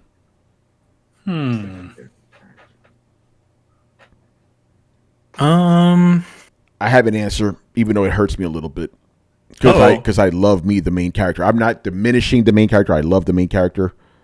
but I kind of like Goro Majima more than Kiryu, man. Oh. You know, because Goro is fucking crazy. You know. So yeah, that's my answer. Goro from Yakuza. For you guys who don't know. Oh, but the thing is, Goro was actually a main character in Yakuza 0. You know, but I think playing Yakuza 0 made me appreciate him more. You know. Yeah, I mean, he was always a fan favorite, though. Oh yeah, he always was. But like, you see a totally different side of him in 0. You know. But yeah, Goro. You get to see why he's the way he is. Yeah. All right, Carlos. Since you're talking, what's your answer, bruh? Shit. It's a tough one. Come back to me. Yeah, it's a tough one. Manny. Side character in a game that's better than the main. I mean, like the games I think of, I don't like the main character in, like Watch Dogs. I mean, didn't have any side characters in that I really cared about. And even the main character was horrible. You know, what was it? In Assassin's Creed, who was the side character in that? There was another guy that you had a rival Assassin's or something. Creed? The original one, the only Assassin's Creed game. Damn, you don't like the Ezio games? No, not that's Ezio. That's the Altair the original, the Altair, the Altair game. I don't remember if he had. I don't think he had. I don't remember anything about that. Yeah, so I just remember didn't care for Altair. Altair, yeah. Carlos, I heard you gasping before, so I guess you got another one. Yeah, but I'm trying to remember it. I just already forgot it because I was thinking of Assassin's Creed. God damn it, what was it? Oh yeah. I prefer Miles Morales' uncle more than Miles. Oh shit, interesting. Man, I can't. You know how it is. That fucking Spanish accent. That shit's horrible, man. You can only hate someone that talks Spanish that bad. You know what's funny about that game? Because a lot of people are talking about how like they like the game because they relate to the character, right? I related to his uncle. That's the guy that got me. Like, oh shit! Like that guy's like the guys I used to hang out with when I was a fucking kid. Well, I mean, there's the age difference, though. Well, no, Manny, you're about as old as the Prowler. I was just about to say it's not an age difference. I am the age of the Prowler. So he's talking about he's did things when he was a kid that we used to do. With Miles Morales' dad, it's like, oh, I could relate to that. That's kind of cool. Specifically New York shit. So that was cool. Yeah. Mama, te quiero. Yeah, te quiero, mommy. Bruh. Bruh. So I'm surprised he even understood whatever his mom was saying with how fast she talked. Yeah. She speaks like a soap actress, a soap star and shit. It's like no, she's talking like Puerto Rican, man. When she was talking to her homegirl on the phone, or her what is it, her campaign mate or something like that? Her campaign manager? Yeah, that's regular speed for me. That's regular speed. That's regular speed. Gears of War 5. I prefer playing as Marcus, and I don't like any of the new guys like DJ, his son, and doing that whole thing. Marcus is the main character. He's not the main character. He's not the main character in that game. So I got you. Yeah, DJ is the main character and his new crew, and I was like, I prefer. Why can't you just give me the options? Like, hey, do you want to select Marcus? You can select who you want to be. And it's up to 3 different people. I'm like, where is Marcus? Why can't Marcus decide to go on this adventure with his son? I'll just play as Marcus. So you know what, Adam? Since you already put that idea in my head, and again, it's kind of related to my last one, where I still love the main character. I love me some Marcus Phoenix, man. But you know who I like more? Coltrane. Coltrane, motherfucking Train. Daughter in the expansion, but you don't get him. No, I want Coltrane, man. It's the Coltrane. Also, I think I prefer Nero over Dante in Devil May Cry 4. Yeah. Hold on. Yes. That's another one. Shit. Yeah, the thing is, with me, it's more because I like his gameplay better. The grappling, that shit. New Dante or old Dante? He's talking about Devil May Cry 4. Devil May Cry 4. I know. You like it more than the new Dante or more than the old Dante? No. I like Nero in Devil May Cry 4 more than Dante in Devil May Cry 4. Okay, but do you like Nero in Devil May Cry 4 more than Dante in Devil May Cry 2? Yes, because Devil May Cry 2 Dante was not even the real Dante. That one sucked. Piece of shit. I hate that. Oh yeah, game. that game was. Game was trash. You meant to say Devil May Cry 3. No, obviously I like Devil May Cry 3. I like classic Dante better than all of them, but we're specifically talking about Devil May Cry 4. What's that Yeah. No, you cannot top Devil May Cry 3 Dante. Come on, the guy's fucking shooting monsters while eating pizza. You know, it's like, yeah, that's badass. I wish I could do that shit in the game though. You know, he's doing all this crazy shit in the cutscene. Yeah, man. Yeah, that's the first game I'm like, I can't do that shit in the game. This guy's killing monsters in 2 shots, and it takes me 50 million to kill him in the game. Anyway, Chris. Oh, I don't have a good answer for this one. I couldn't think of one. All right, Brett, you got an answer? No, I can't think of one either. All right, fair enough. We already named it, but damn, Snake in Metal Gear Solid 2? That's almost like cheating. I remember. When you see Connor's dad in Assassin's Creed 3. Connor's dad is better than Connor. Yes. Hate them? Yes. Hate them? Yes. I agree. Horrible. Yeah. No, Blitz, I'm accepting an answer. That's a perfect answer. Snake, I like him better than the main character of Metal Gear Solid. Oh, the writing? Yeah. No, that's a perfectly valid fucking answer, bruh. Well, I mean, listen. If we should say if Adam said Marcus Phoenix over his son of Phoenix in the most recent Gears of War, yeah, sure, yeah, it's kind of like a tease. It's like a tease. You literally put the main character of the last game as the side character. Yeah. Of course, you're gonna want to play that guy. Yeah, you want the main guy, man. All right, move on. Why can't he play with his dad? Why can't they go on an adventure together? Yeah, family outing, man. Exactly. Mm-hmm. Let's go kill some bugs. All right, and the last 2 questions of the night are from Mr. Subgator. Mr. Gator. All right. By the way, Subgator, I had to tweak your questions a little bit. Remember, these are not. We're not doing AMA right now, bro. So I had to tweak your questions a little bit. All right. What little bit? Yeah. What is or what are your gaming goals for 2021? Gaming goals? I don't really enjoy gaming. Maybe play more games, but that's about as far as it goes. To have more space to store all my games. That's one of the first things I do with all these consoles. I always plug an external, nice big 4 terabyte, and that way I never have to stress. And here it is, I'm stressing, and I don't like this feeling, especially on the PS5. So that's a goal. I need more space to obtain more space. Mine's is simple. So last year during the summer, for the first time, I played Final Fantasy VI. Absolutely loved it. So this summer, my goal is to play Final Fantasy IX, and I hope for the same results. And then I will be done with all the Final Fantasies I want to play. I know I still have 3 and 5, but whatever. I don't hear too many good things about those games, but I need to. It's a different story every time, so it's not like because those are the job system games, and I know they're good. I own them, but I know they're not like the beloved games like 6 and 9 and 7 and what I'm saying, those type of games. 4, and 4, and not 2 though. No, people don't love that game. I liked it though, even though it was weird. By the way, that guy who made Final Fantasy 2, man, you probably knows, every game he works on, he has weird leveling systems. Like, that's his thing. He has these, like, almost borderline masochistic leveling systems where it's like, hey, if you're hacking and slashing a lot, your defense is going to go down. Or if you're defending a lot, your offense is going to go down, Crazy. All right. Go ahead, Carlos. Actually, Carlos, I got a gaming goal for you. Play games in 2021. Whoa. Wait, I didn't hear you. What?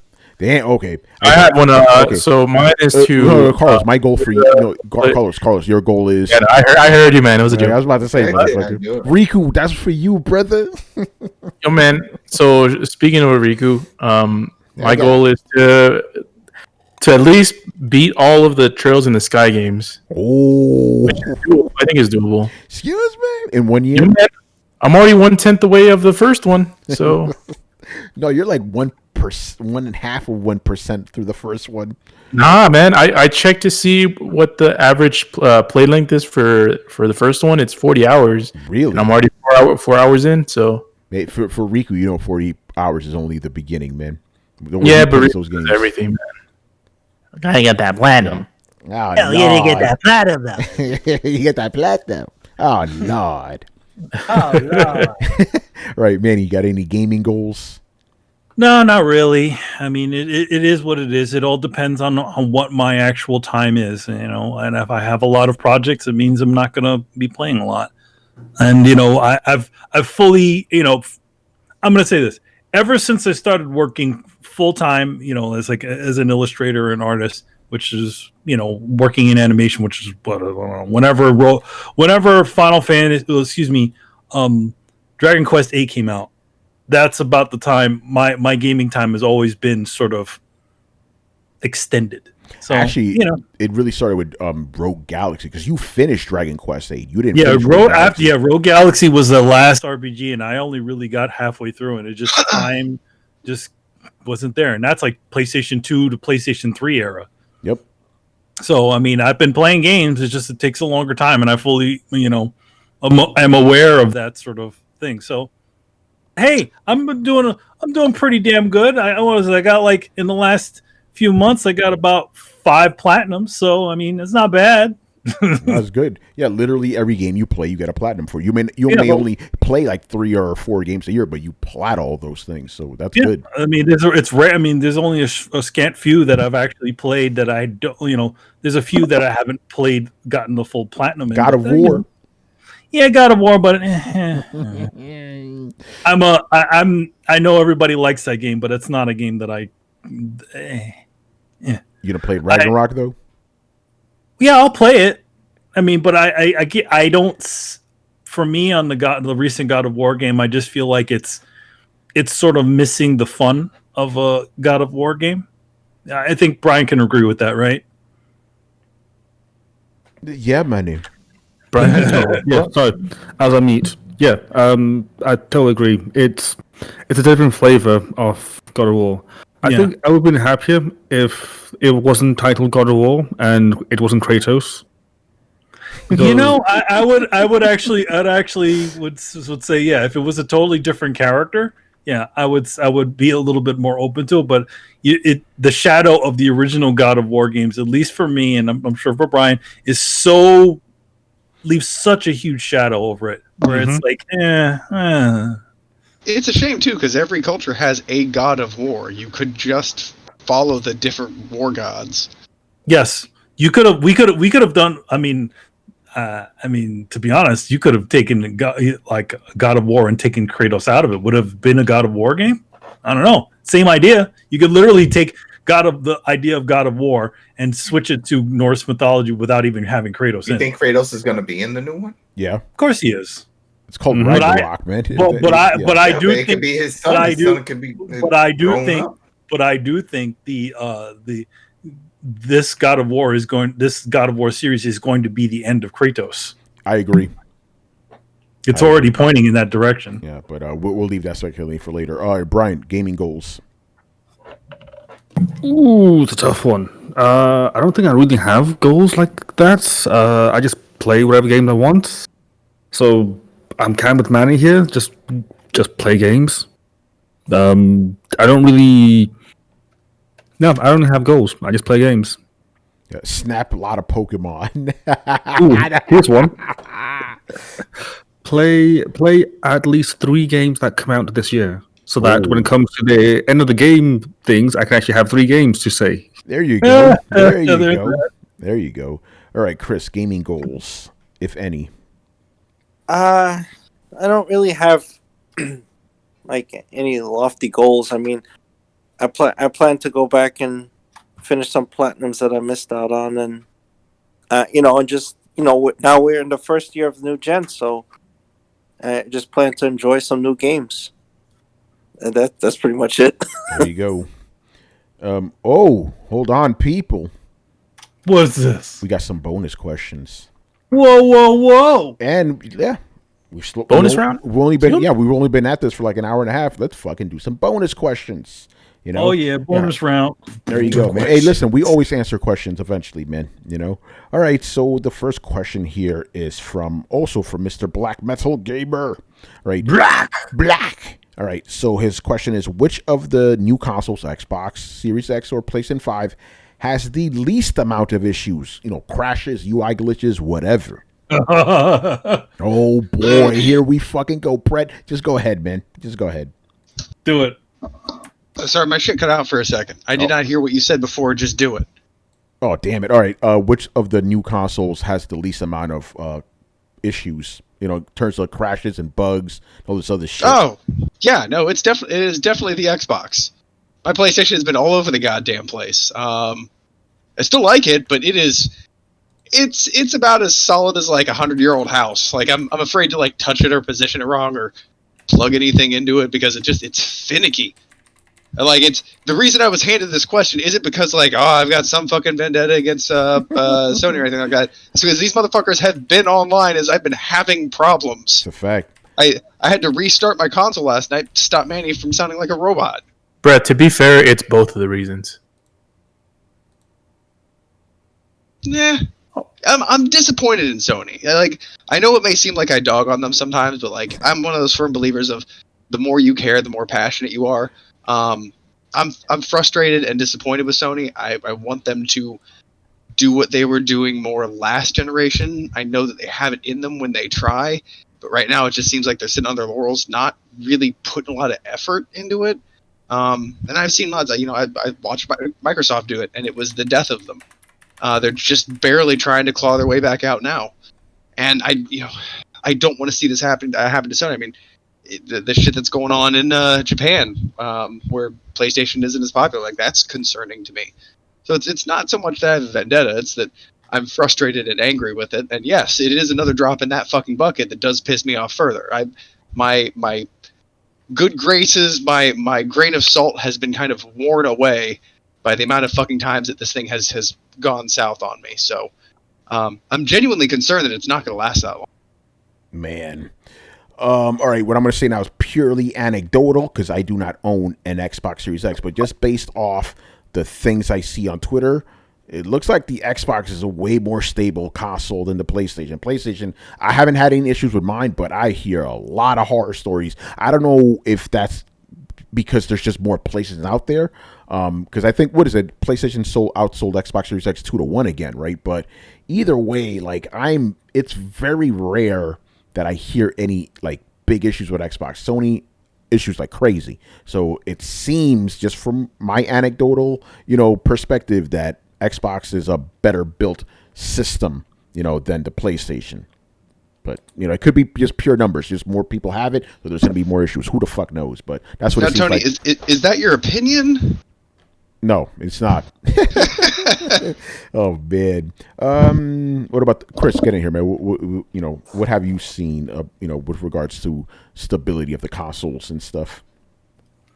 Well, I don't have a Series X, but the PS5 has some weird issues. At least mine. I mean, my disk drive is loud as shit. I'll have problems. Oh, yeah. I forgot about that, man. Yeah. Yeah, I even makes louder noises than that. So what Carlos and you and I hear, that really loud revving up noise, sometimes mine starts to jitter and it starts to buzz when it's doing that. So that's not good.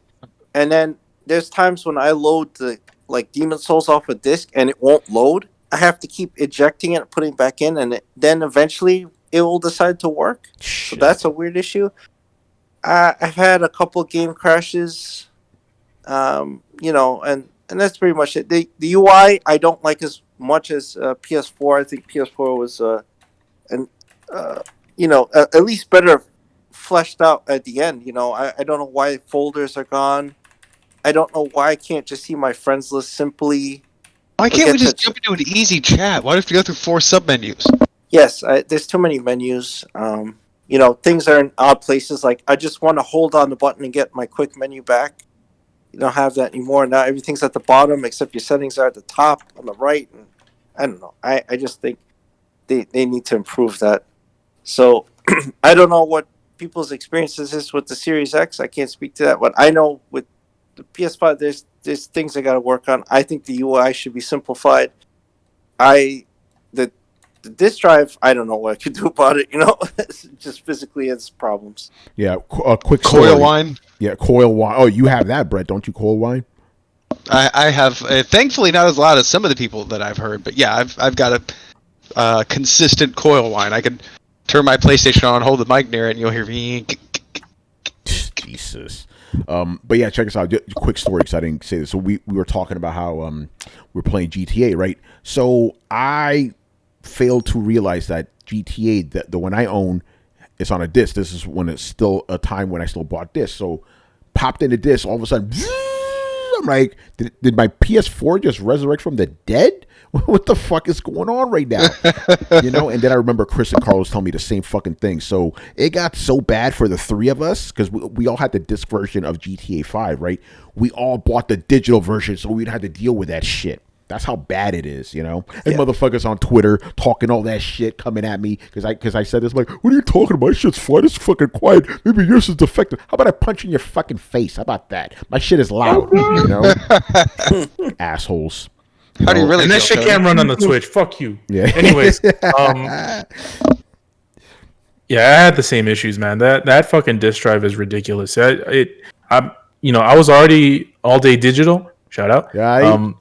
But I don't even want to play my old games there anymore. It's because I still have a huge physical library of games for the PS4, and I'm like, fuck that. So back to the question. Oh, man, I've never had a single crash or anything like that on the PS5. I have had a crash on the Xbox Series X. But I prefer the Series X UI better. I prefer that fucking excuse of a UI that the PS5 has is just not going to cut it, man. There's too many, like Brett mentioned, there's too many fucking hoops to do something. Like Chris mentioned, there's like the chat's in the bottom, the settings are in the top. You have to go to home to do some stuff. You have to press the button, go down, swipe like 5 fucking things to the right to fucking put it on rest mode. Sacrifice a fucking goatee shit, You have to go through so many fucking hurdles to do anything in that thing. It's not intuitive. Somehow the Xbox has a better UI. It hides your updates. Whenever you'll see it on the top corner, it'll say, "Oh, this game is downloading an update." Before, if you went to notifications, you could see. Where the fuck is it now? You have to go to the actual game, press start, and then go to the history, and then you'll see it. What if I didn't see what game it was? Too bad you missed it. What about fuck Jim Ryan, man? Fuck Jim Ryan. What happened? Oh, here's another thing. Like, if you miss an invite from somebody, is it still in your notifications? Yeah, I don't even know, man, because that shit happens all the time. Yeah, you got to be on top of shit. Like, if you're like, oh, I'm doing something. Hold on, let me not crash this car. Okay, and you go to hit the PlayStation button, but it disappeared. You're like, well, that's gone forever. That's it. Well, the only thing that one of the complaints that I have about the Xbox Series X is that somehow even on rest mode, it still like produces a lot of heat. Oh, even really? when you're not doing it. Like right now, I can do it right now on my own Xbox. It's warm heat, and I haven't turned this thing on in a week. Interesting. You know what's weird about the Xbox? I do have to say, in terms of quality, it's almost weird how quiet it is because I don't know when it's on. Which one, the Xbox? Yeah. Is it on rest mode? And it's always No, like, quiet. but yeah, when I turn it on, like I can't hear a fan or anything. Just one little light turns on and the Xbox is on. And there are times when I'm like, if my TV shuts off, I'm like, is it on? I think it's on, but it's not making any fucking noise. It weirds me out, man. Quiet. I'm not sure if it just doesn't spin the fans when it doesn't need to. It does get hot. It does get hot, and the fans. I've reached to the point where it's like the fans are like on overclock. It's not something ridiculously loud, or it's not PS4 levels, but you hear it sometimes. But yeah, like I mentioned, said overclock. Can you put it on overclock? Is that something in the settings? No. I'm just saying like the fans are on overclock. Oh, like as they're just usually like the stable, rate, and then they just spin up. I just turned the thing into a wind tunnel. Yeah, but like I mentioned, the PS5, I haven't had any game crashes or any anything like that. But the Xbox Series X has a better UI right now than the PS5 does. That's crazy. It's more intuitive, and it is crazy because we wow, were shitting on the Xbox One's UI last gen. And it's pretty much the same shit, right? They didn't. Yeah, it's close to the same shit. Yeah, but you know what the Xbox has? The Xbox has a quick menu where you can access everything. Dude, it is so easy. It is so easy to invite your friends into games on Xbox too. Like playing some of the Xbox, I've been absolutely weirdly shocked because like all I do is like it's either in the game, and if it's in the game on PlayStation, it has to like link to PlayStation Network. Like it goes the scenic route. Whereas for some reason when I play on PlayStation, it's always there's a quick menu right on hand, and it just drops people immediately into the game. Like it bypasses the loading screens and all this shit. I've had things on PlayStation where you pretty much have to log into the game, and then you accept the invite, and then the game loads, and then it logs in, and then it does all this other shit. It is just really easy to do multiplayer on Xbox. Weird. Say if it wasn't broke, don't fix it. All right, man. Let us move on to the next question. This one is also from Mob Hits. Adam, this one's really for you, man. Shit. And it's also a weird kind of question. Which big EA Sports franchise would you like to see a remake for? Big EA. Well, that's a simple one. If I think it's considered a sport now, it's Skate. That's part of their sports series, and they dropped that shit, and they haven't gone back to it. So hopefully, we'll see a Skate 4 and all that stuff. Like they announced it, but that was just an idea. They just say, "Hey, we're gonna work on it." So that's one of the ones I would like. A rugby game. EA did a really cool rugby game that Manny and I used to play to see all the blood. Mm-hmm. Bring that shit back. That was fun.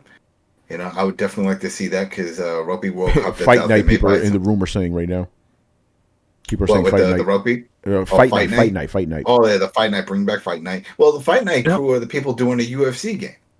And that's it would be great. But you know what it is that boxing as a sport in general just fell off. Once MMA started blowing up, no one gave a shit. What the fuck do you need boxing for? When you got MMA. I mean, look at it. Think about it now. If the two special DLC characters that you can get for the UFC 4 are two boxers.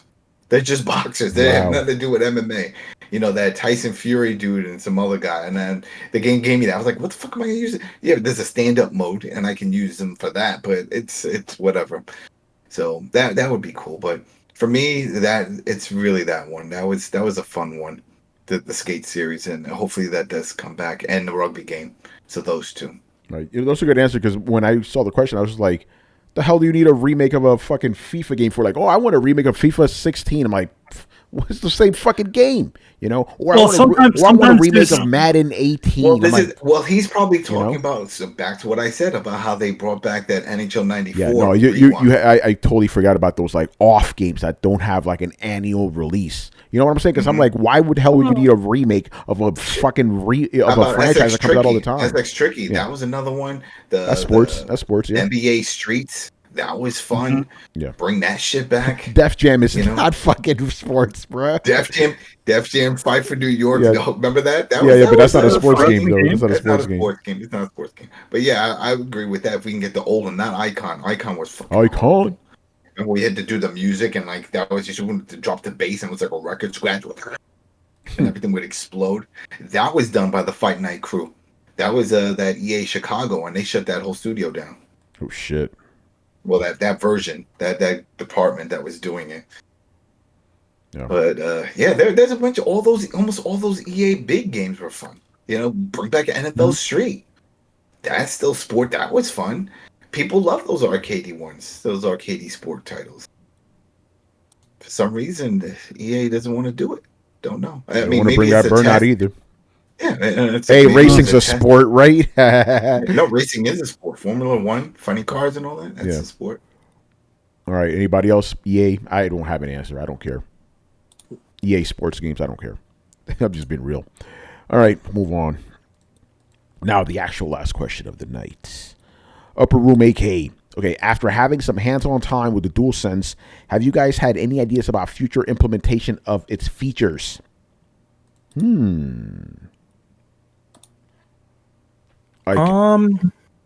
do you think about this one? Look, Carlos, you go ahead. I think it'd be interesting, like on a God of War game, You know, because a lot of like we discussed last week how the God of War 2018 had like it felt like there was like tactile a lot of the weapons and a lot of the things you did in the game. Boy. So I think it'd be interesting to have the same thing, but with more an amplified effect with the DualSense. I think that'd be pretty cool. It's got fucked up right now, son. Check this out. Okay, so let's say Kratos grabs the dude by two arms, right? And those are the trigger buttons, right? As you're holding them closer, you feel the resistance as you're ripping the motherfucker apart, right? Then when you do rip them apart, you feel like the controller shake, and then it makes like a kind of splashy sound and shit. Ooh, like now you could do some crazy shit like that, You grab.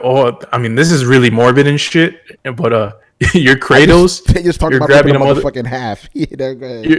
You grab a motherfucker by the neck, and the right trigger is like super resistant, right? Yeah. It's like, oh, you're fucking holding that shit, and it's like trying to like budge and shit, and then you break the neck, and the fucking like the trigger just presses all the way. That should be crazy. I'm gonna take it to the next level right now, son. Okay, so you're fighting this guy for the first time. The fight just started, right? And you go to grab his neck, but you can't fucking do it, right? Then you beat the shit out of him and stuff, and then you see his neck start wobbling. Then you grab it. Oh, now it's loose and shit. Then you can fucking snap it. Like different sensations for the different neck levels and shit. Neck physics. Neck physics. There you go. 2021. Let's go. Don't steal my Corey Barlog. You steal my motherfucking idea, bro. You better pay. No, man, give us credit. Throw it down. Yeah, pay all of us, man. Yeah. So that would be cool. Stuff like that. I want to see more like of the shit they did in Astrobot, just not as over the top. Because some subtle shit would be cool too. I do want to see more games where like when you're walking a different terrain, you feel it differently. Shit like that. Yeah, that'd be pretty cool. Like on a like a Tomb Raider game, you're like on the desert and that kind of stuff. That'd be pretty cool. Yeah, man. All right, Adam, what about you? You're always coming up with crazy shit. Actually, you want the DualSense to be paired with a fucking bodysuit, don't you? Yeah, I want some kind of suit to go along with it. You can have a little attachment and then put like a vest on. So then that way it can just send the shocks and the signals around here.